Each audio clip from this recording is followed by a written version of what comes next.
हाँ तो प्यारे बच्चों, आज एक नया क्वेश्चन लेकर के, बहुत इंपॉर्टेंट क्वेश्चन है, एग्जाम आ चुका है 2022 में। ठीक है, क्या क्वेश्चन है आप एक बार समझेंगे।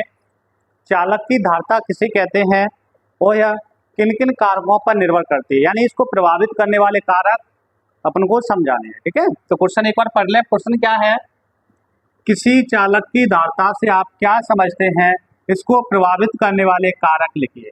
देखो, ये वाले क्वेश्चन ज्यादा इंपॉर्टेंट इसलिए हो रहे हैं, थ्योरिकल छोटे वाले क्वेश्चन, क्योंकि पहले जो ब्लूप्रिंट था उसमें निश्चित था कि एक इकाई से एक 5 नंबर का क्वेश्चन आना है और 3 नंबर की उल्टी आनी है। अब ब्लूप्रिंट चेंज हो गया है, 2 इकाइयों को मिलाकर के इकाई बना दी गई है, तो अब निश्चित नहीं है कि इस यूनिट से 5 नंबर का ही क्वेश्चन आएगा। 5 का तो आता ही नहीं है कि 4 नंबर का ही क्वेश्चन आएगा। 2 साल से आपको पता है 3 नंबर में आ रहे हैं, तो 3 नंबर का क्वेश्चन छोटा आता है। तो इस वाले ऐसे क्वेश्चनों की वैल्यू कुछ ज्यादा बढ़ गई है। जो छोटे होते हैं, थ्योरिकल होते हैं, तो ऐसे क्वेश्चनों की संभावना कुछ ज्यादा हो गई है। तो ऐसे क्वेश्चनों को अच्छी तरह लगा देना। अच्छा क्वेश्चन है क्योंकि आ चुका है एक बार पेपर में और इन साल भी आने की संभावना है। तो एक बार समझेंगे, छोटा सा क्वेश्चन है, कुछ याद करने के लिए नहीं है। क्या होती है चालक की धारता? चालक की धारता क्या होती है? किसी चालक द्वारा आवेश ग्रहण करने की क्षमता को चालक की धारता कहते हैं। एक बार क्वेश्चन से समझेंगे अपन। धारता यानी धारता, धारता का मतलब होता है धारण। क्या होता है? धारण करना। क्या करना? धारण करना है, यानी आवेश को धारण करना। आवेश को धारण करना ही क्या है? धारता।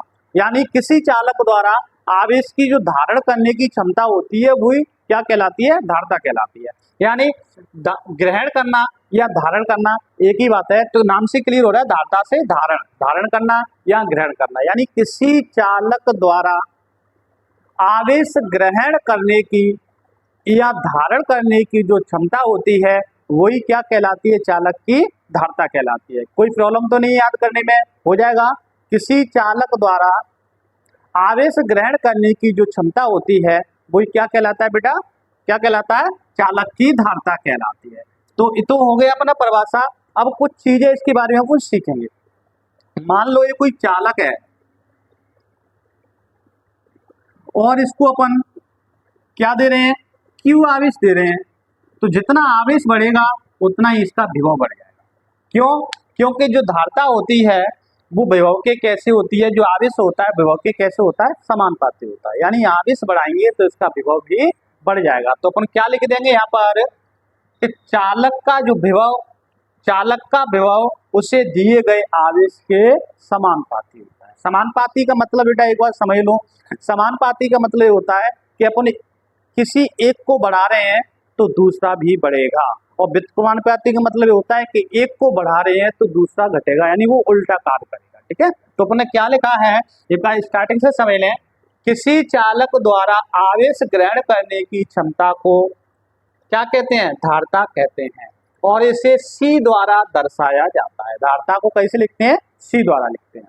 ठीक है, अर्थात चालक का विभव उसे दिए गए आवेश के समानुपाती होता है। ध्यान देना बेटा, जो विभव क्या है, जो विभव है वो आवेश के कैसे होता है? समानुपाती।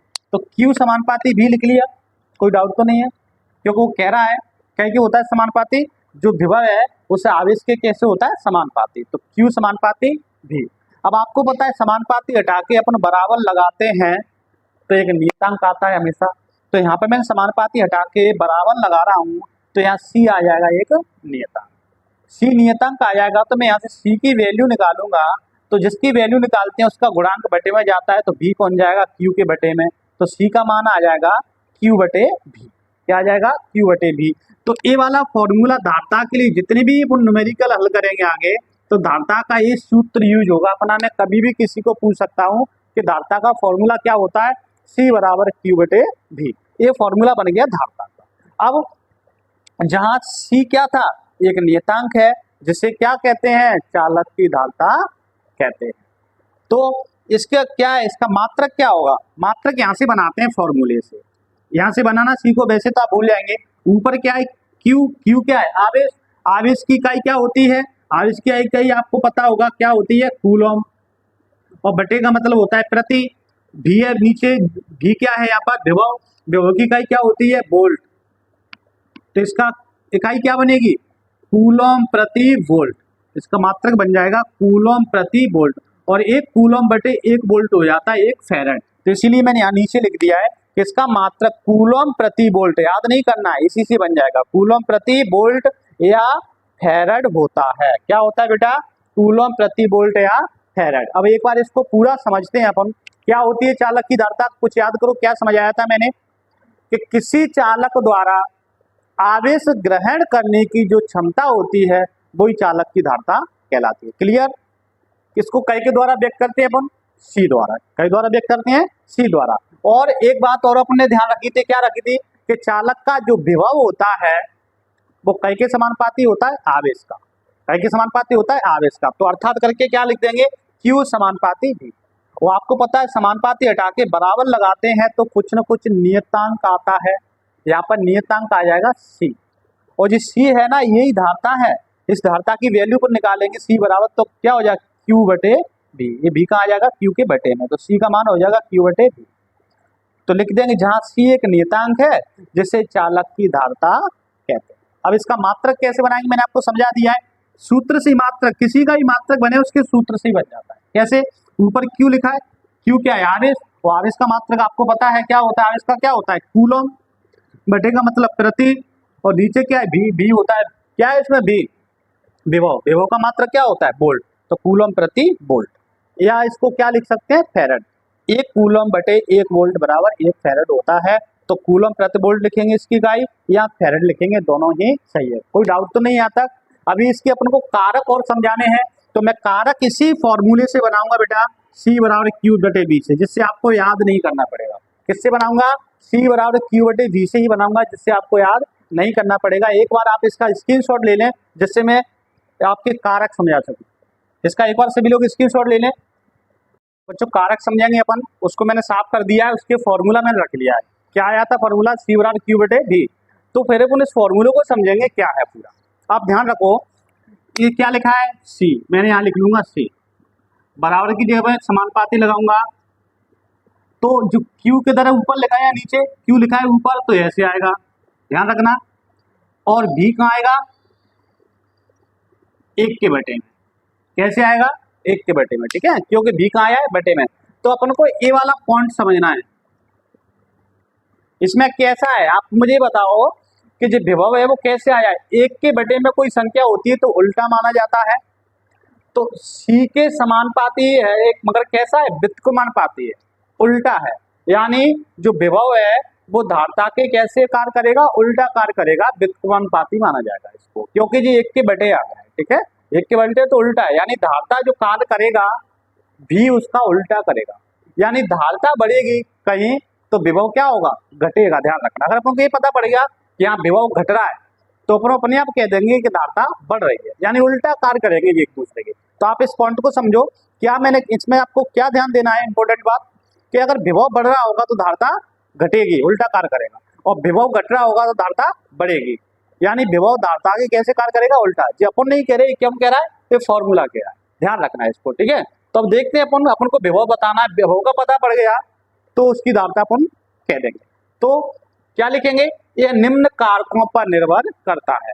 कारक कौन सा लेंगे? पहला, चालक के आकार पर। चालक के आकार पर, तो चालक के आकार पर अपन क्या पढ़ेंगे?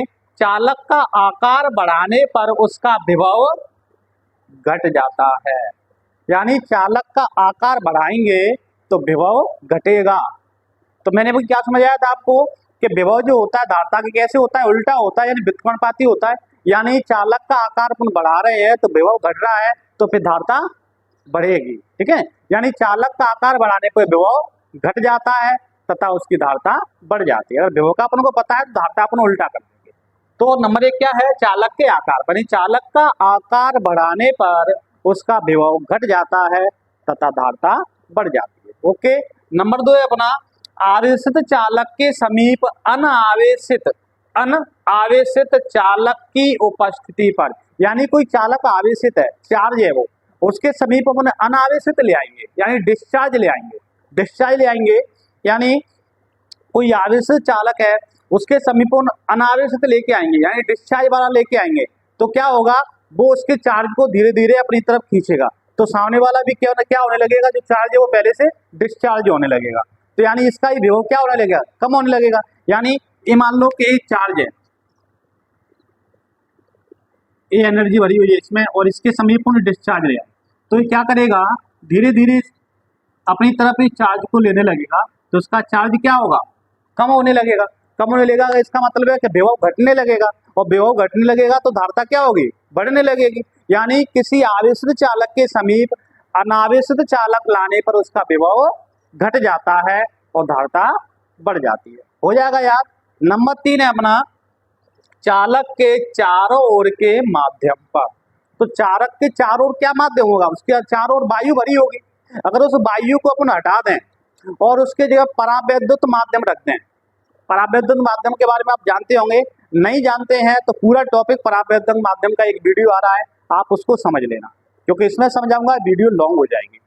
तो परावैद्युत माध्यम भर देंगे अपन वायु की जगह पर, तो उसकी धारता जितना परावैद्युत माध्यम भरेंगे उतनी ही गुनी बढ़ जाएगी, उतना ही अधिक बढ़ जाएगी। जितना परावैद्युत माध्यम भरेंगे उसकी धारता उतनी ही गुनी बढ़ जाएगी। जैसे कि मैंने यहाँ परावैद्युत माध्यम को के से लिखा है, यानी चालक के चारों ओर वायु के स्थान पर परावैद्युत माध्यम के, कैसे लिखा है, के से, के रखने पर उसकी धारता के गुनी बढ़ जाएगी। यानी जितना अधिक भरेंगे उतनी ही गुनी उसकी धारता बढ़ जाएगी। और ये वाला पॉइंट बहुत ज्यादा इंपॉर्टेंट है, जो कई बार ओटीओ में भी आया है। कैसे कि किसी चालक के मध्य के परावैद्युत माध्यम भर देने पर उसकी धारता पर क्या प्रभाव पड़ता है, ये कई बार ओटी पूछी गई है। तो क्या होता है, उसकी धारता के गुनी ही बढ़ जाएगी। आपको याद हो, पेपर उठा के देखना, 2018 में इस पेपर को घुमा दिया था एक क्वेश्चन को, और उस क्वेश्चन को घुमा के इसको उसमें पुट कर दिया था।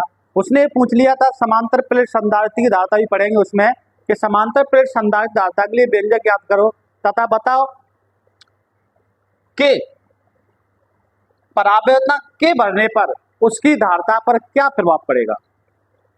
तो अपन को सिर्फ उसमें ही लिखना था कि के परावैद्युत माध्यम भरने पर उसकी धारता के गुनी बढ़ जाएगी। इसीलिए ये कई प्रकार से जुड़ के आ जाता है, क्वेश्चन में भी जुड़ के आ जाती है ये लाइन, कारक में भी तो है ही, और ये ओटीओ में भी आ जाती है। ध्यान रखना इस वाले पॉइंट को, एक दिमाग को नोट कर लो कि अगर अपन धारता परावैद्युत माध्यम क्या भर रहे हैं, के भर रहे हैं, तो उसकी धारता के गुनी बढ़ जाती है। आपका रिवीजन अच्छा चल रहा है या नहीं चल रहा है? मैं रोज वीडियो डाल रहा हूँ, एक दिन का किसी दिन का गैप इसलिए ले लेता हूँ कि आप उनका रिवीजन लगा सकें, क्योंकि रेगुलर कंटिन्यू वीडियो, एक वीडियो भी रोज डालता हूँ तो एक क्वेश्चन रोज क्लियर होता है। अगर 4 महीने भी अपन पेपर तक तैयारी करेंगे तो 4 महीने के कितने दिन होते हैं, 120 क्वेश्चन काफी होते हैं। अपना बैच तो सुपर 50 का है, केवल 50 क्वेश्चन करने हैं अपन को, तो एक आध दिन का गैप होता है, उसमें मैं मैथ की वीडियो डाल देता हूँ। आप मैथ लगाओ, और सुपर 50 का टारगेट बैच है, पेपर इससे बाहर नहीं होगा। आप अच्छी तरह से लगाते रहो, इससे आपके अच्छे नंबर, अच्छे नहीं बहुत अच्छे नंबर लेके आप आ सकते हैं। और इस वीडियो को उन बच्चों के लिए शेयर करो जो फिजिक्स में पिछड़ गए हैं, या फिर वो अच्छा और कंटेंट पढ़ना चाहते हैं, अच्छे नंबर लाना चाहते हैं, उनकी इस वीडियो को शेयर करो, और चैनल को सब्सक्राइब कर लेना, बेल आइकन को दबा लेना, जैसे मैं जब भी वीडियो डालूंगा तो आपके पास नोटिफिकेशन पहुंच जाया करेगा।